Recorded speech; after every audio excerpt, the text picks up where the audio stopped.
financial markets, cryptocurrency, gold and silver, world news. Fair to say you simply flooded the system with money. Yes, we did. That's another way to think about it. We did. Where does it come from? Do you just print it? We print it digitally, and we do that by buying treasury bills.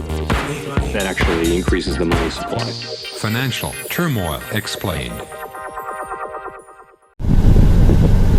Good day, ladies and gentlemen, and welcome to the show on this Tuesday, the 19th of July, 2022. Well, here we are in the park today. It's a lovely sunny day. We got a heat wave coming. Massive heat wave coming. It's going to go up to 100 degrees all weekend. And so this is moving all the way across North America here from east to west.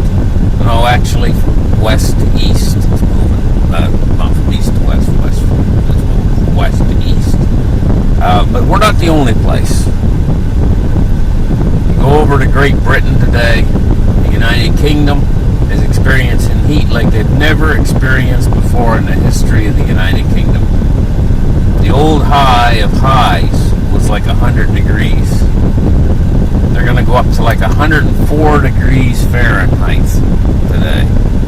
And they've never seen anything like it. Well, you know, you always heard through, we've been alive a whole lot. My whole lifetime, England is a cold, damp, picture English fog, you know, and it's damp and cold enough where you need to wear your jacket and do up your upper button, you know, because it's cool, you know. Not today. It's heat like you've never seen before hitting that area of the world. Now, if you go to Spain today, they got fires and they got sparks that are flying through the air, and everything the sparks touch ignites on fire in Spain today. Wind's blowing these sparks around through the air everywhere. They got fires in Spain and in Portugal today.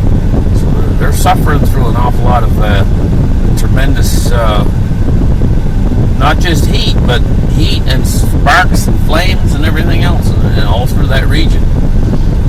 But there's more in the news.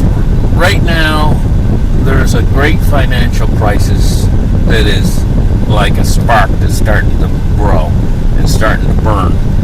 And you know, whenever you get a great financial crisis, it's not something that starts immediately, but this is going back to the Evergrande crisis that was occurring months ago in China. And it's starting to really unravel now in the Chinese banking system. That's actually looks to me like it's going to spark the next great financial crisis. And the Chinese people are just not paying off their mortgages and things that they've in mass in like so many different places in China. You can't even bear to count them. But ever since the Chinese have been going through this zero COVID policy in China and also these lockdowns, we've been moving toward a period here where these real estate companies, one by one, have been starting to collapse, and now the banks that support the mortgages. You got to understand something about China. Over here, you get a mortgage and stuff. They build your house first, then you move in, and then you got a mortgage. That's how they do it. But over in China, they don't build the house first. They build the house after. And so you get a mortgage first, and then later they build the house. It's like a commitment to build a house. And so they got thousands ahead, all piled ahead, and they're not paying now. And the whole thing's collapsing on them. It's like a house of cards. And this is the beginning, or seeds, of what very similar to what happened during the mortgage crisis in the United States that led to the great financial crisis in 2008. And of course, it always starts about a year in advance or so, you know, and we're in that advanced area right now, which is probably going to ultimately lead to an enormous market crisis in the general overall markets. And then you got the Fed tightening into this at the same time. So, what I mean tightening is, they're just about ready to raise rates again.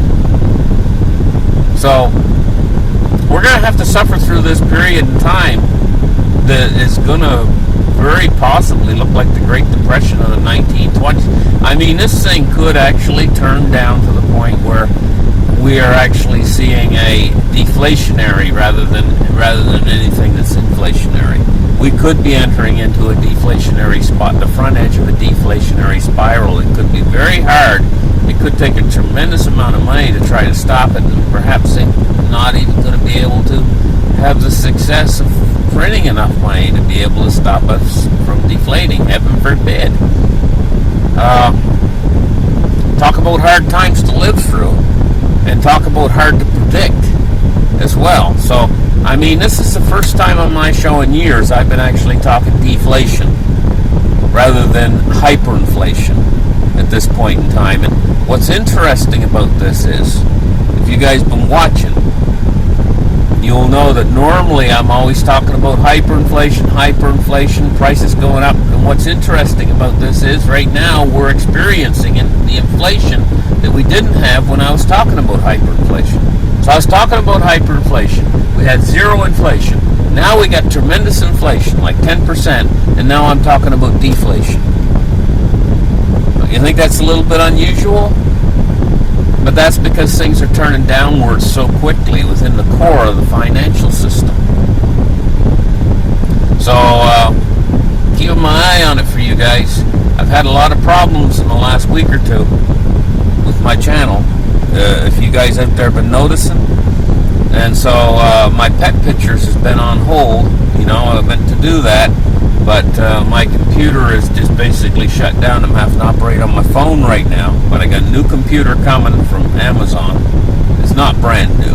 It's an old computer, but it's a good computer, good solid refurbished Dell computer. It's probably going to work just fine for what I need it for, and so we'll be able to do the charts again once I get it, and I'll be able to start doing the pictures of pets once I start to get it. So we're waiting for that. A few more days before it arrives and is shipped.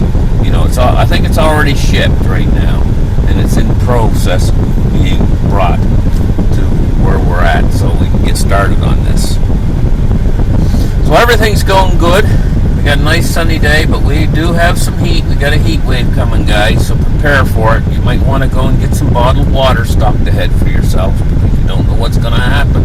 I mean, your tap water could shut off, and the heat or your power could go out in this next week, because they've already told you ahead of time. Months ago, they told you that we could be experiencing power shortages that will be timed in coordination to the big heat waves that are coming.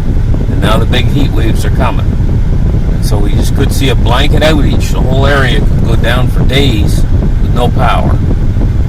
You know, you got to think about what you're going to do. So thank you guys for listening to my show. Like and subscribe. And we'll catch you guys in the very next episode. Bye-bye.